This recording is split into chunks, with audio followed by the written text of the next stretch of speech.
ดีเนาะเมื่อนี้เราจะมาสอนการเขียนโค้ดโปรแกรมเชื่อมต่อฐานข้อมูลในภาษา PHP MySQLi เนาะ ก่อนอื่นเราจะมาเริ่มสร้างฐานข้อมูลก่อนเนาะกด New Create Database เนาะก็จะเขียนชื่อ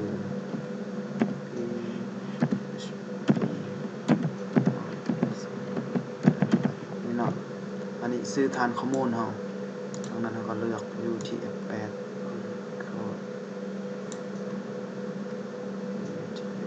อันนี้เนาะเราเลือกเพื่อให้มันอ่านพวกภาษาลาวได้เนาะหลังจากนั้นกด Create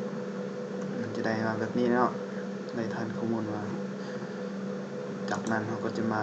เขียนโค้ดติดต่อฐานข้อมูลเนาะสร้างโปรแกรมติดต่อฐานข้อมูลออกหน้านี้ก็เนาะเข้าโปรแกรมดึงเบอร์ของก่อนแล้วเราก็สร้าง new site ก่อน new site SQLi เนาะเลือกโฟลเดอร์เนาะ PHP MySQLi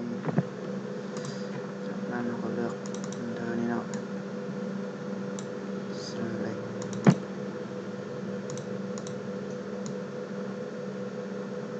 ขอ copy เนาะ copy ชื่อ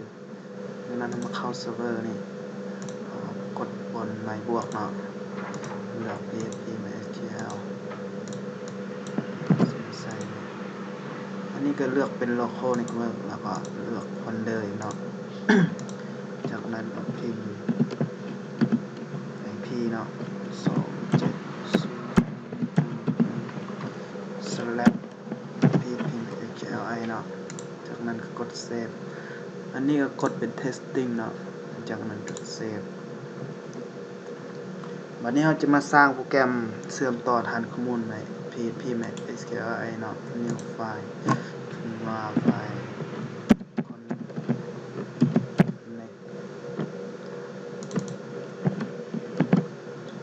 ทิ้งก่อนเนาะผมจะเริ่มเขียนโค้ดเลยเนาะโค้ด PHP MySQL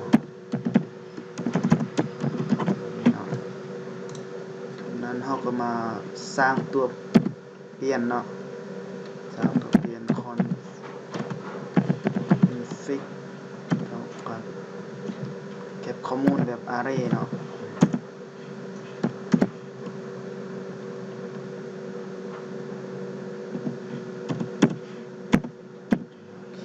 อัดโค้ดอันนี้ก่อนเนาะ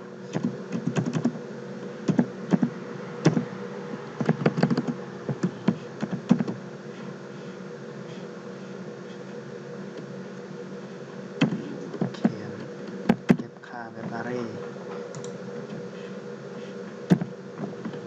ขอ copy กันเนาะเราจะมาเก็บแบบโครงสร้างก่อน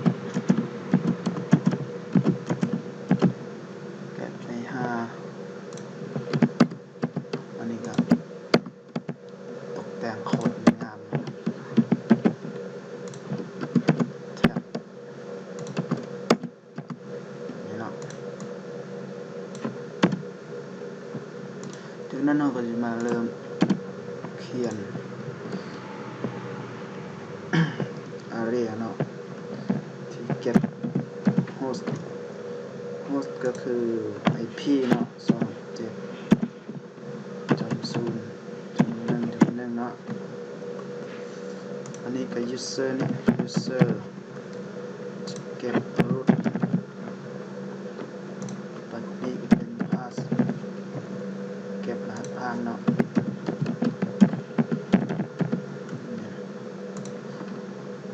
นี่ก็ database name เนาะเก็บ SQLi แบบนี้เนาะจากอันนี้ก็คือเปลี่ยน source เนาะเก็บ UTF-8 จากนั้นเราก็ลง SQL สร้างตัวเปลี่ยน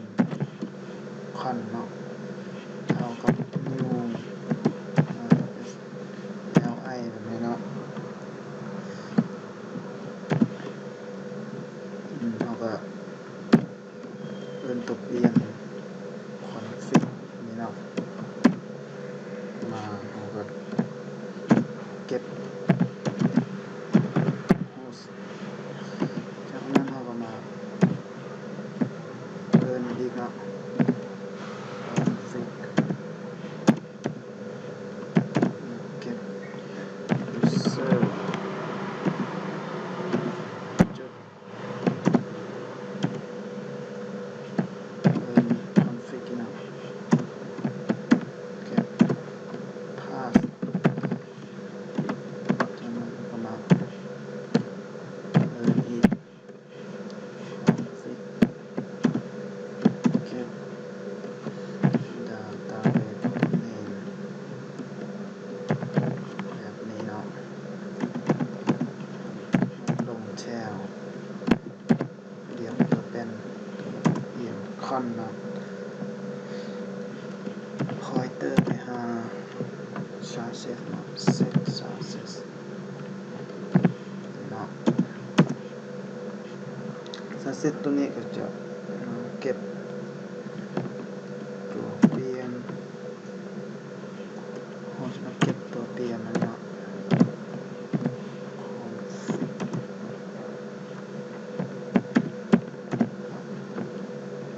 charges นี่เนาะจำจุด tail if เนาะถ้าว่าตัวเปลี่ยนคอนเนาะถ้าว่าตัวเปลี่ยนคอน pointer ไปหา connect error เนาะ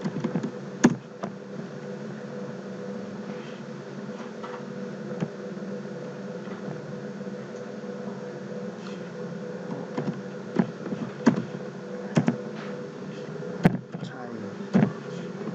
error นี่ก็ใส่ข้อความเตือนเนาะถ้าว่า connect ได้ก็ขึ้นคำว่าต่อ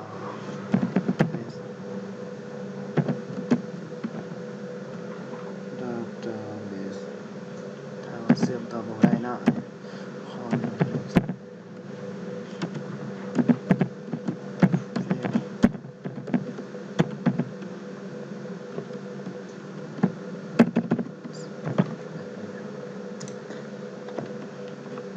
fail เสื่อมกับคอนเนาะคอยไปหา connect error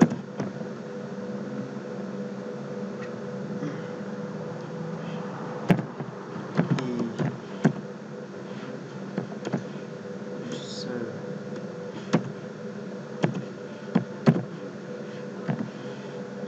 error เนาะตัวนี้ออกมาจากนั้นเราก็มา L ถ้าเสื่อมต่อได้ให้มันขึ้น echo connect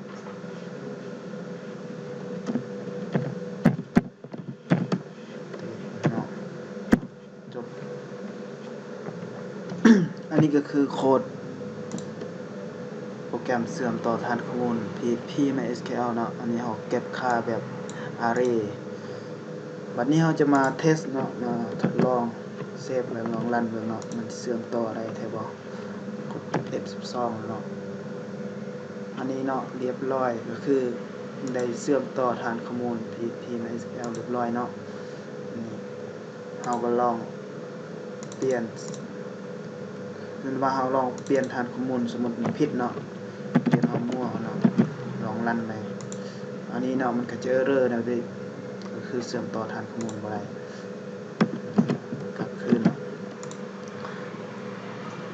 นี้เราก็จะมาจบเพียงเท่านี้เนาะกับการเขียนโคดโปรแกรมเชื่อมต่อฐานข้อมูลด้วย PHP MySQLi เนาะฝากติดตามตอนต่อไปเนาะก็คือตอนสร้างเราจะมาสร้างฐานข้อมูลเนาะจะมาสร้าง Data Table เนาะในขั้นตอนต่อไปนี่ก็มาจบคลิปทำอิฐเนาะ